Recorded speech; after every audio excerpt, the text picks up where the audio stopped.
Welcome to my views and news. Another video for you. Two news stories. First one is about some religious gatherings held in Tigray and Eritrea today. Large religious gatherings were seen in Axum, Tigray, and in Asmara, Eritrean capital. Orthodox Christians celebrated Saint Mary's Day in Tigray and Eritrea. There are so many similarities between Tigrayans and Eritreans. Secondly, since yesterday, some unconfirmed reports or claims are being shared that father of an Ethiopian minister has been abducted by the Oromo Liberation Army, OLA. Who kidnapped the father of the minister? Who is this minister? If you remember, a few months ago, I did two videos about another Ethiopian minister whose father was abducted. Firstly, viewers, St. Mary's Day was celebrated in Tigray and Eritrea on Wednesday. On the 21st of November, Ethiopian calendar, every month, Orthodox followers celebrate St. Mary's Day. But in November, this day has special significance. Hither Sion is the day, the celebration, which is celebrated on the 21st of November every year, Ethiopian calendar date.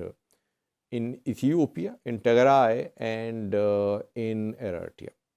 Large religious gathering was organized in Axum, Tigray, and in different parts of Eritrea, especially in Asmara. Axum is under ENDF control. So the gathering was organized, it was secured by Ethiopian Federal Police. And Ethiopian Federal Police Commander Getnet Kabbede today talked to Ethiopian state media saying that the event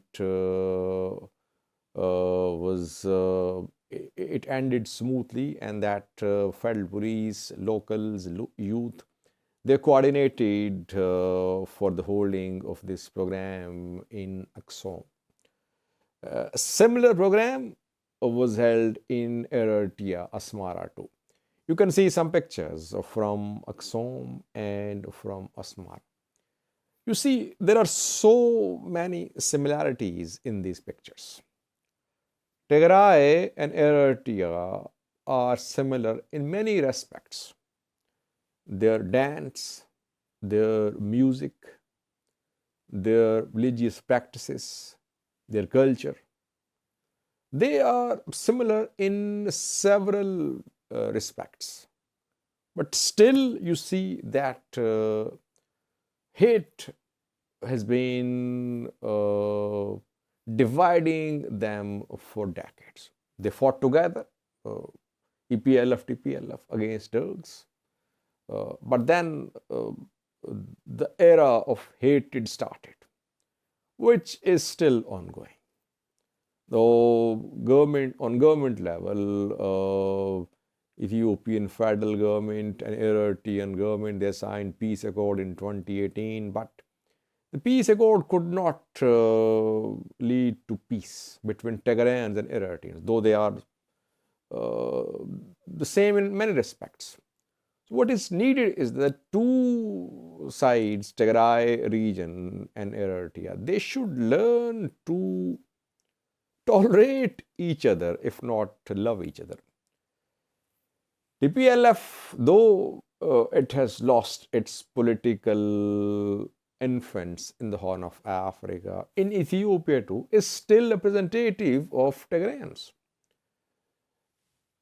And TPLF is an elected body as government, Tigray regional government was elected. PFDJ, a ruling party in Eritrea, its government is not elected government. Still, the two are in command. TPLF in Tigray, PFDJ in Eritrea. They should learn to respect and tolerate each other. Things can change fast. TPLF was a major power in the Horn of Africa a few years ago, and now TPLF is fighting for political survival in Tigray. PFDJ is a power in Eritrea, in the Horn of Africa. We don't know what is going to happen after a few years. That is why these leaders in power should not fuel hatred. Mainly, it's leadership on both sides which uses this narrative of hate to prolong their stay in power, to consolidate their stay in their hold on power. So people should learn that they shouldn't be victims of hatred campaigns being launched by the two sides. Both are equal.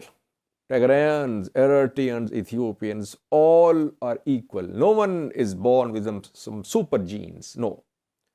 They are the same. Yes, they fought wars, some were lost, some were won. It happens, happening around the world. So no one is special. Tigrayans, Eritreans, or whether this superiority, ethnic superiority, is a disease. No one should take pride in being from a specific ethnic group because the group has some God-gifted abilities. No, it leads to negative thoughts about other side.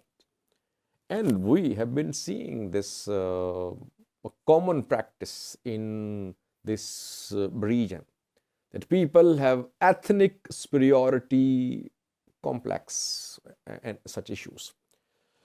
Common people should learn that they have suffered. Elite is in power, both in Tigray, in Eritrea. Common people are the victims of this hatred. Secondly, viewers, second news story is from Ethiopia. Since yesterday, it is being reported by some news outlets that an Ethiopian minister's father has been abducted by the Oromo Liberation Army. No denial from the minister so far. No confirmation either.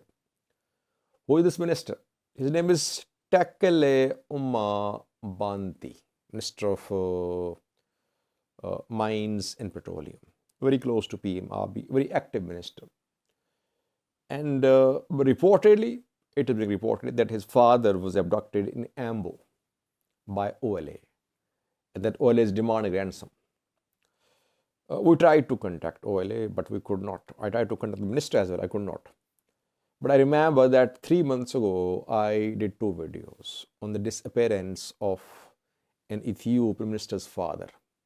The minister was the Minister of Health, Dereje Duguma, State Minister of Health. His father was abducted by OLA reportedly in Horogodoro. OLA denied, but ransom was demanded. And his father was released after paying of ransom. The minister never admitted that his father had been abducted or that he had been released after payment of ransom. Same could be happening here too. Takele Umma Banti is silent. OLA will never admit that it has kidnapped minister's father. It will put the blame on someone else, some other faction. But kidnappings for ransom have been ongoing in Oromia. And OLA is blamed for some of these incidents.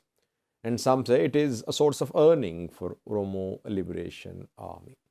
I think it's a relatively new strategy adopted by Oromo Liberation Army, that it is now targeting Prosperity Party officials and their family members. Not female family members, mostly males are being targeted. So this is second top level abduction by OLA of an Ethiopian minister's family member. We'll try to update you if Minister Takele Umma Banti confirmed the incident. But I don't think he will confirm the incident. Ransom will be paid, and the minister's father, will be released. That is what has been happening here. Some judges were abducted to a few weeks ago. Later, they were released. So, kidnapping for ransom is a common practice in Oromia, especially in the areas close to which Oromo Liberation Army is operating. Thank you for watching.